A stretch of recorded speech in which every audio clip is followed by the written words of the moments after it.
तमस्तु मा विद्विषावहै। ओम शांति शांति शांति। आदरणीय श्रोतागण, सबको सादर नमस्ते।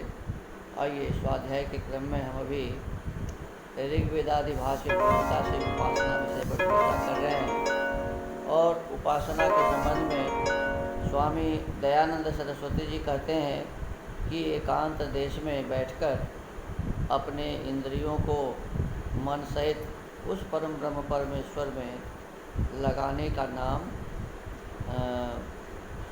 उपासना है। और उसको कैसे हम लगाएं, अपने चित्त को, अपने इंद्रियों को कैसे हम रोकें, परमात्मा में कैसे लगाएं, इसके लिए कहते हैं कि योग दर्शन जो महर्षि पतंजलि जी ने लिखा है, तो उसमें जिस प्रकार से लिखा है उसी प्रकार से हमें करना चाहिए। तो प्रथम सूत्र पर कल हम चर्चा किए थे, योग दर्शन के प्रथम सूत्र पर योग दर्शन का दूसरा सूत्र स्वामी जी लिखते हैं, योगस चित्त वृत्ति निरोधः। पहला सूत्र था अथ योगानुशासनम और दूसरा सूत्र है योगस चित्त वृत्ति निरोधः। इस पर स्वामी जी कहते हैं, भाष्य करते हैं, उपासना समये व्यवहार समये वा परमेश्वरादतिरिक्त विषया धर्म व्यवहाराच मनसो वृत्ति सदैव निरुद्धा रक्षणीयेति। अर्थात चित्त की वृत्तियों को सब बुराइयों से हटा के शुभ गुणों में स्थिर करके परमेश्वर के समीप में मोक्ष को प्राप्त करने को योग कहते हैं। देखिए इसमें क्या कहा, इसमें कहा कि चित्त की जो वृत्तियाँ हमारी है, चित्त में जो बातें उठती रहती हैं, तो इन वृत्तियों को कहते हैं सब बुराइयों से हटा के, चित्त में बुरी वृत्तियाँ नहीं चलनी चाहिए, बुराइयों से हटा के अशुभ गुणों में स्थिर करके। इसका मतलब है कि हमको शुभ गुणों से अपने चित्त को नहीं हटाना, अच्छे गुणों से अपने चित्त को दूर नहीं करना, बुराइयों से, बुरे विचारों से, बुरे वृत्तियों से अपने मन को हटाना है। तो चित्त की वृत्तियों को सब बुराइयों से हटा के अशुभ गुणों में स्थिर करके परमेश्वर के समीप में मोक्ष को प्राप्त करने को योग कहते हैं। उन्होंने योग की परिभाषा बताया, योगस चित्त वृत्ति निरोधः। तो चित्त के वृत्तियों को रोकने का नाम योग है। और किस वृत्तियों को, तो जो बुरे वृत्ति हैं वो, और शुभ गुण अर्थात अच्छे वृत्तियों को नहीं हटाना, अच्छे वृत्तियों में चित्त को लगाना, फिर परमेश्वर के समीप में मोक्ष को प्राप्त करना, ये योग है। और फिर वियोग क्या है, तो कहते हैं वियोग उसको कहते हैं कि परमेश्वर और उसकी आज्ञा से विरुद्ध बुराइयों में फंस के उससे दूर हो जाना, यानी परमेश्वर के बताए हुए जो आदेश है उस आदेश को न मानना, परमेश्वर को न मानना, और फिर उससे अलग होकर बुराइयों में फंस जाना, कहते हैं ये वियोग है। तो हमको आपको इस योग के संबंध में इसी प्रकार के से समझना चाहिए। योग दर्शन में इस पर क्या कहते हैं महर्षि व्यास जी, इस पर थोड़ा सा चर्चा हम कर लेते हैं। महर्षि व्यास जी इस पर लिखते हैं, योग चित्त वृत्ति निरोधः सूत्र पर, योग अर्थात समाधि, चित्त वृत्ति निरोधः चित्त की वृत्तियों का निरोध, सूत्र चित्त की वृत्तियों का निरोध रुक जाना योग अर्थात समाधि है। व्यास भाष्य में लिखा है कि सर्व शब्दा ग्रहणात् संज प्रज्ञातोपि योग इत्याख्यायते चित्तं ही प्रख्या प्रवृत्ति स्थिति शीलत्वात् त्रिगुणम। कहते हैं सूत्र में सर्व शब्द का ग्रहण न होने से, मैंने चित्त वृत्ति निरोध तो कहा, लेकिन सर्व चित्त वृत्ति निरोध नहीं कहा। कहते हैं सर्व शब्द का प्रयोग ग्रहण न होने से संप्रज्ञात समाधि भी योग कही जाती है।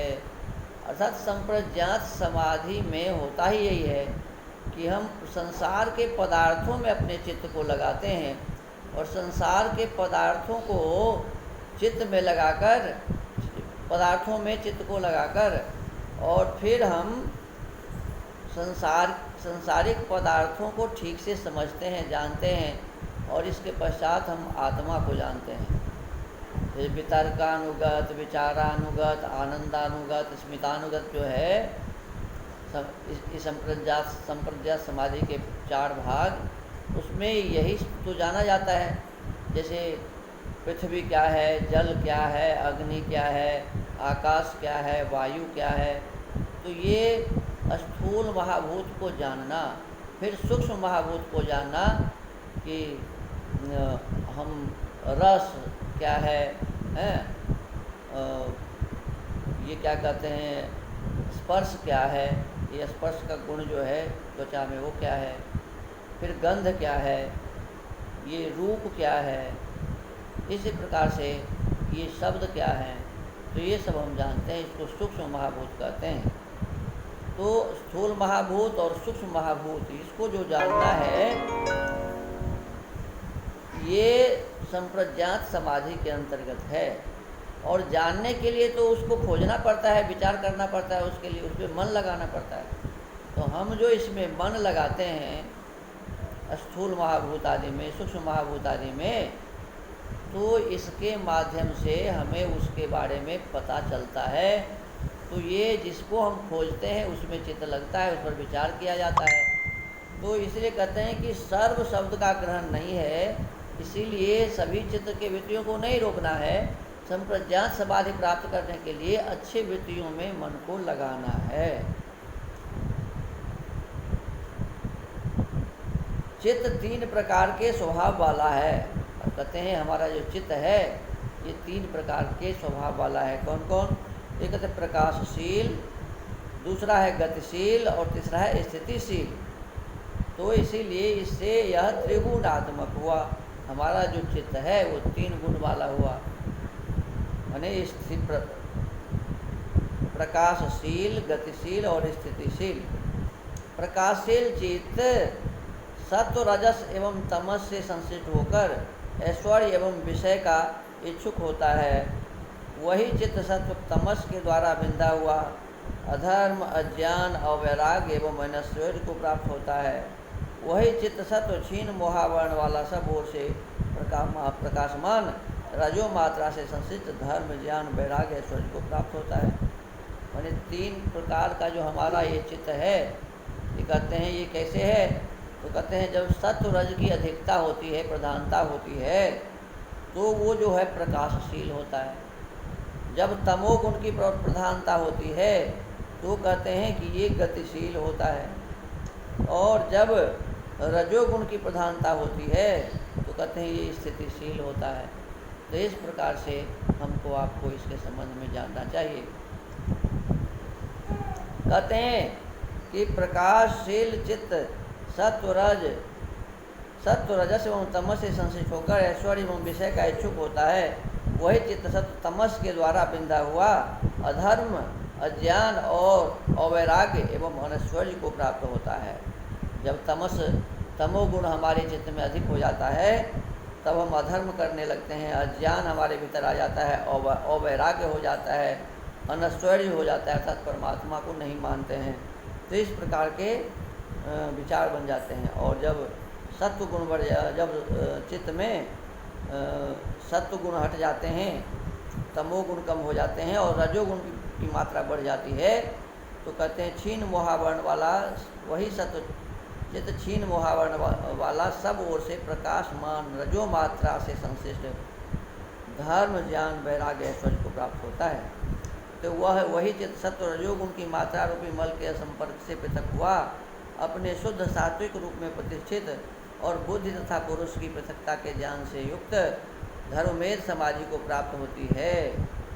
रजोगुण गुण की मात्रा रूपी मल के संपर्क से पृथक, तमोगुण से पृथक अपने शुद्ध सात्विक रूप में जब प्रतिष्ठित होता है तो कहते हैं वो बुद्धि तथा पुरुष की पृथकता के ज्ञान से युक्त धर्ममेध समाधि को प्राप्त होता है। योगी लोग उस धर्ममेध समाधि निश्चित को परम प्रसंख्यान कहते हैं। माने जब विवेक ख्याति प्राप्त होता है तो धर्ममेध समाधि होती है और उसी को परम प्रसंख्यान कहते हैं। चेतन पुरुष परिणाम से रहित निर्लेप बुद्धि आदि के सम्मिश्रण से रहित विषयों का दृष्टा शुद्ध पवित्र नाश रहित है। सत्गुणात्मिका यह विवेक ख्याति इस चित्त शक्ति जीवात्मा के विरुद्ध स्वभाव वाली है। उस विवेक ख्याति के प्रति विरक्त चित्त उसको भी रोक देता है। जब विवेक ख्याति प्राप्त हो जाता है तो इसके पश्चात में सभी सत्वगुण, रजोगुण, तमोगुण सभी को रोक देता है। उस अवस्था को प्राप्त चित्त संस्कार मात्र शेष स्थिति वाला होता है। वह निर्बीज समाधि है। उस अवस्था में संप्रज्ञात स्थिति में ज्ञात पदार्थों का परिज्ञान नहीं होता। यह चित्त वृत्ति निरोध योग दो प्रकार का है। अब कहते हैं कि स्वामी सत्यपति जी महाराज इसी विषय वस्तु पर लिखते हैं कि इस सूत्र में योग के स्वरूप का वर्णन है। सूत्र में सर्व शब्द का ग्रहण न होने से संप्रज्ञात समाधि भी योग कही जाती है।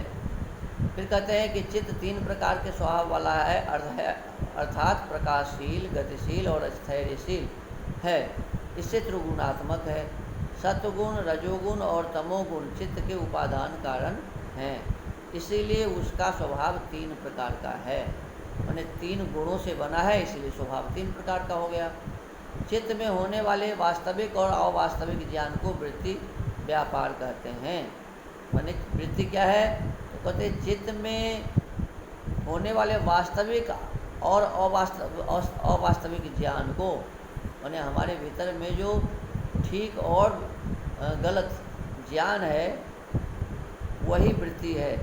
जिस समय चित्त में रजोगुण और तमोगुण का उभार,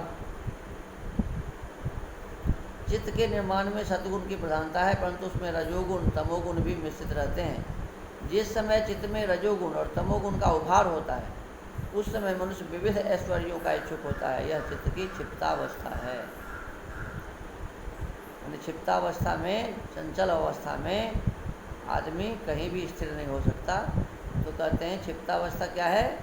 जब रजोगुण और तमोगुण का उभार होता है और सत्वगुण दब जाते हैं तो वह क्षिप्तावस्था होता है, चंचल अवस्था।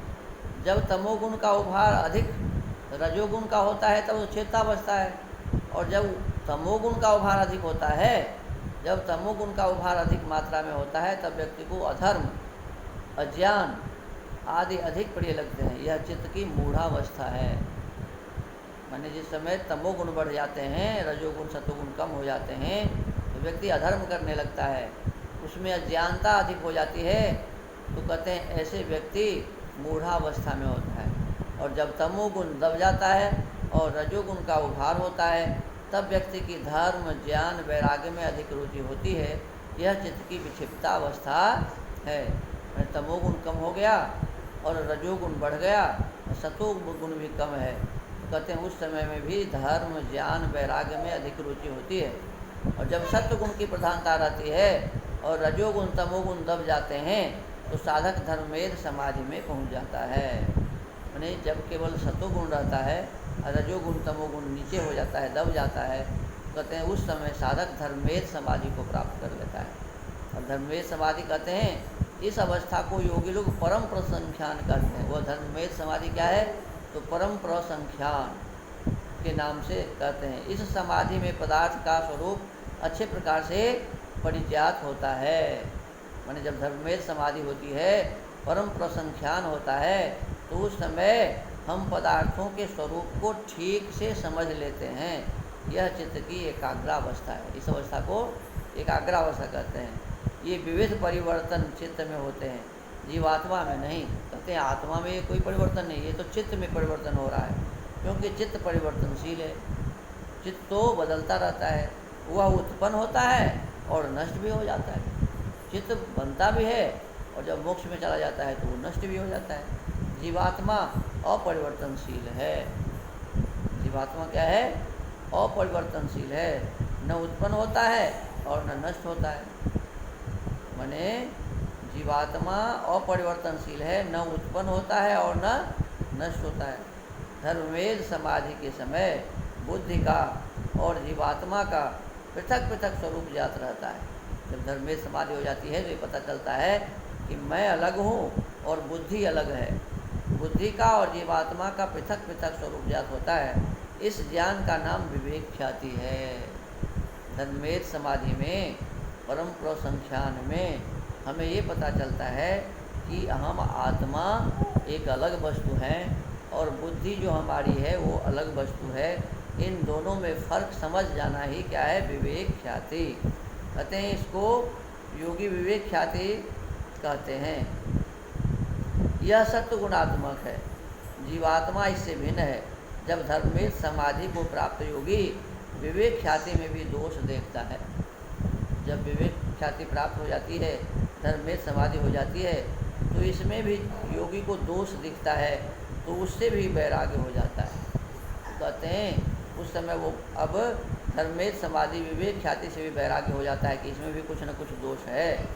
यह पर वैराग्य है, यह असंप्रज्ञात समाधि का साधन है।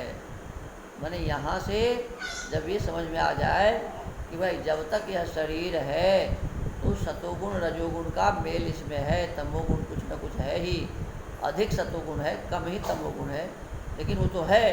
तो जब तक ये है तब कुछ न कुछ बुराई हमारे भीतर में रहेगी ही, कुछ न कुछ दोष हमारे भीतर में रहेगा ही। तो इसलिए इस बात को समझकर योगी सब कुछ को छोड़कर केवल परमेश्वर में अपने आप को लगाता है। तो कहते हैं इसका नाम है असंप्रज्ञात समाधि। यह असंप्रज्ञात समाधि का साधन है। और वैराग्य से चित्त की समस्त वृत्तियों का निरोध हो जाता है और असंप्रज्ञात समाधि की सिद्धि हो जाती है। असंप्रज्ञात समाधि को निर्बीज समाधि भी कहते हैं। यह चित्त की निरुद्धावस्था है। जब योगी को पूरा ये पता चल जाता है कि संप्रज्ञात समाधि जब तक रहेगा, विवेक ख्याति में हम जब तक रहेंगे, ये परम प्रसंख्यान में हम रहेंगे, धर्मवेद समाधि में हैं, तो अब वहाँ पता चल गया कि जब तक इस तीनों सत्वगुण रजोगुण तमोगुण के मेल से जो बना हुआ है ये चित्त, जब तक ये हमारे पास रहेगा तब तक हम कुछ न कुछ कमियां हमारे भीतर रहेंगी। तो उसमें दोष रहेगा तो उस समय व्यक्ति यह निर्णय करता है कि मुझे इससे आगे जाना है, और आगे जहाँ जाना है उसी को कहते हैं परम उसको कहते हैं निरुद्धावस्था, असंप्रज्ञात समाधि। जहाँ हमें जाना है वो कहाँ जाना है, संप्रज्ञात समाधि से असंप्रज्ञात समाधि में, और सब कुछ को छोड़ देना है, चित्त को भी छोड़ देना है, उसको कहते हैं निरुद्धावस्था। वहाँ अब कुछ भी दोष हमारे भीतर में नहीं है ऐसा जान पड़ता है जब हम उसको छोड़ते हैं और निरुद्धावस्था की प्राप्ति होती है और फिर असंप्रज्ञात समाधि की सिद्धि होती है। तो इस प्रकार से हमें इस सूत्र के संबंध में जानना चाहिए। कहते हैं यह चित्तवृत्ति निरोध दो प्रकार का है, एक है संप्रज्ञात और दूसरा है असंप्रज्ञात। चित्तवृत्ति निरोध असंप्रज्ञात समाधि की सिद्धि हो जाने पर योगी की क्या स्थिति होती है, इसको अब आगे वाले सूत्र में बताया जाएगा। तो आज के इस स्वाध्याय के क्रम को यहीं विराम देते हैं। सबको नमस्ते, सबको धन्यवाद। ओम।